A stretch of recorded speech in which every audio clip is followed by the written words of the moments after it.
Good evening. Tonight we're speaking with Mr. John McManus, who is the president of the John Birch Society, and he has been gracious enough to give us a few moments of his time as he's visiting Vancouver, Washington this evening. Now that Americans are waking up to the severity of the recession or the depression, what steps should concerned citizens take today? Well, the continued erosion of the dollar is probably as important as anything, but they're doing exactly what they shouldn't do. What they should do is undo some things, and of course what they're doing is exactly what was done in the 30s that kept the depression from going.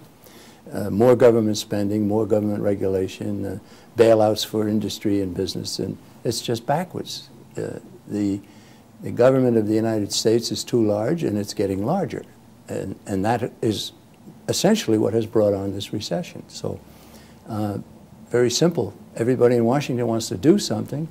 The John Birch Society says, no, undo things, undo foreign aid, undo the Department of Education and Housing and all these other things. Stop foreign aid. It's crazy. And specifically for concerned citizens, how do you think they should best focus their energies in order to help our government undo things? Well, the first thing you have to do is you have to be well informed. You have to know what you're talking about. And of course, we recommend our magazine, The New American. And if people know what they're talking about, then they're much more willing to spread the information, wake the town and tell the people. There has to be a rising tide. Happily today, in one sense, there are very few people who aren't concerned enough to want to listen. They want to listen to some aspect of what can be done.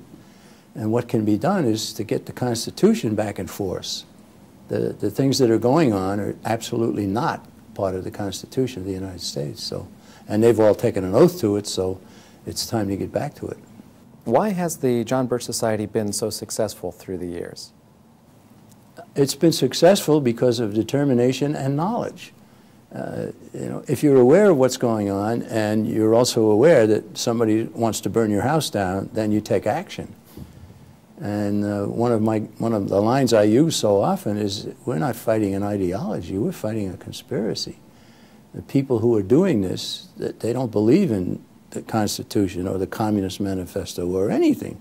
They believe in power. And you don't fight them by discussing their ideology and try to talk them out of it. You're wasting your breath. You expose them and you get them repudiated by the people. That's what needs to be done. Many Campaign for Liberty members wonder what the difference is between the Campaign for Liberty and the John Birch Society. What do you see as the main differences between the two organizations? Well, first of all, the notion of conspiracy has to be one of the main differences. We're not fighting an ideology, we're fighting deliberate destructiveness. And that sets us apart from a lot of organizations. But we also have 50 years of experience. And we know how they're vulnerable. We've been able to stop the Equal Rights Amendment. We've stopped the North American Union. We've stopped the Free Trade Area of the Americas. We've done a lot. We've stopped in large part, the federalization of police forces and so on. So there have been a lot of successes in the Birch Society that kind of under the rug. People don't understand that, you know. They think, well, somebody got sensible. No, somebody got pushed by the John Birch Society. So there are a lot of differences, but you can't overlook 50 years of experience. We know how to go about what we're doing. Many people dismiss the John Birch Society with open-ended statements and accusations that imply we should all know the reason why it's a dangerous or anti-Semitic or extremist organization of some sort. When in fact Mr. Welch wrote a book called The Neutralizers, giving society members truth to counteract those types of assertions.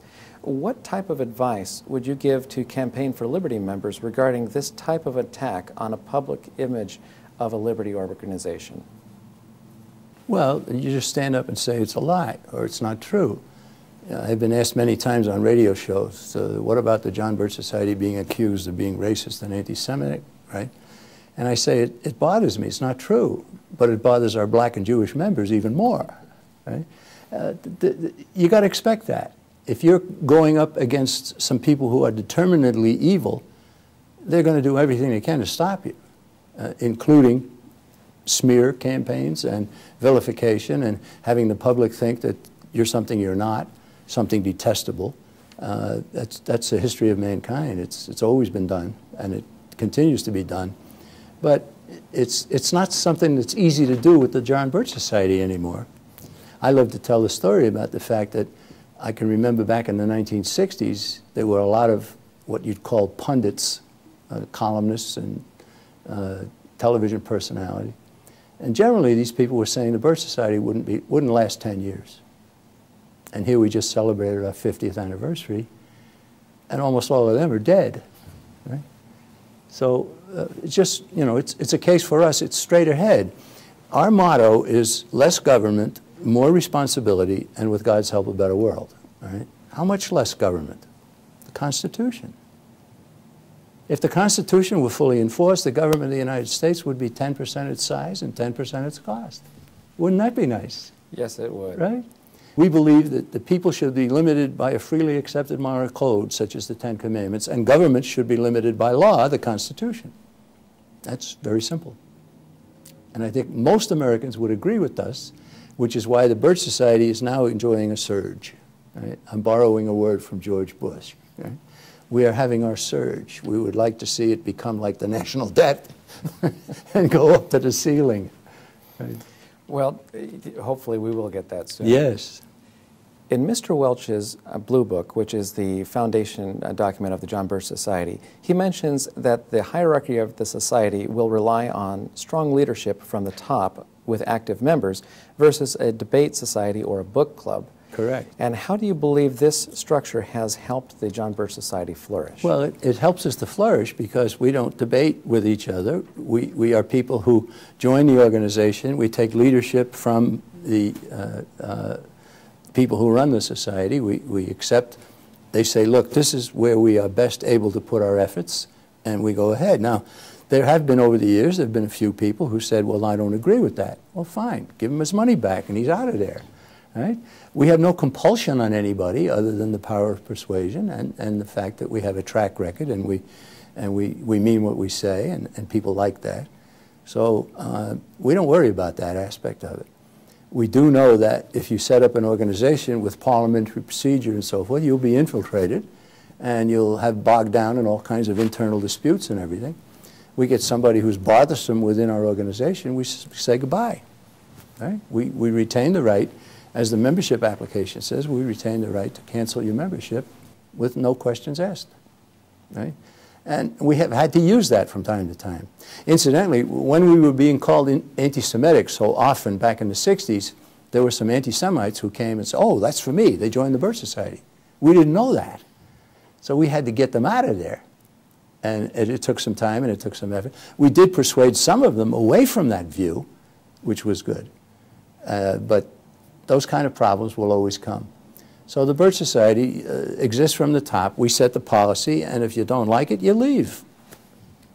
But people don't leave. Very good. Government continues to grow larger, and our sovereignty is slipping away, and our freedoms are also slipping away. Many good freedom lovers say that the system is too far gone to reverse course now. How would you respond to that accusation?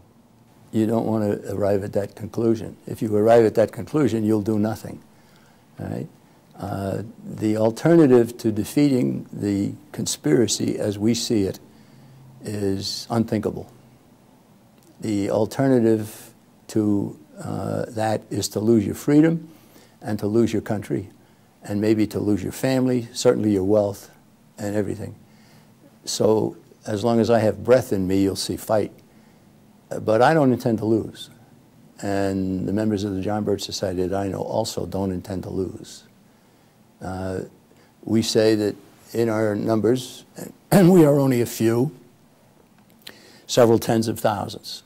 But if we could double and then double again, 4 times the size we are now, I don't think that anybody could stop us.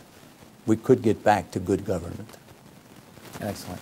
Well, thank you very much, Mr. McManus. I Okay. appreciate you joining us today. All right, my pleasure.